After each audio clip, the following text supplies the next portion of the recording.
Dit kind dus aanstaat meer. Nee, deze vrouw had geen verkeerde bedoelings. En nee, deze man bedoelt het goed. Toch kan het zo wezen dat je aanst geen telefoons of fototoestellen meer meenemen naar binnen ta. Allereerst had het onder gemeente Utrecht leidt. Want het gebeurt ze nou en dan dat band op een fotoset worden door pedofielen. Of je maakt je gewoon leuke plaatsjes van jouw band, vaar op Facebook. Maar dan kan het zo wezen dat die foto's op een verkeerde wijze gebruikt worden. Bij Zwembad Het Grien in Stiens hebben ze net zandverbod, maar binnen ze er wel scherp op. Nou, hebben we eigenlijk nog nooit mooi maken. Wel het verhaal met die onderwettercamera, dus dat we zo'n van nou, ja, dan ben je toch weer foto's dat je zegt van...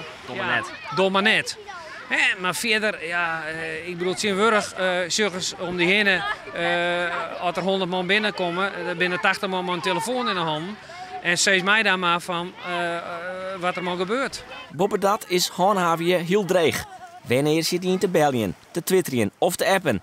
En wanneer gaat het om een maatje van een foto? Elke die in de gaten houden is eigenlijk net mogelijk. Of je matten. Bij de kassa, op het moment dat ze naar binnen komen, alle telefoons inleveren, dan ben je er zeker van dat er dus helemaal niks meer gefotografeerd wordt. Zou je dat willen?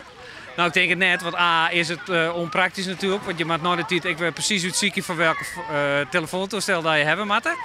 En aan de andere kant, ja, mensen die het graag willen, die doen het toch wel.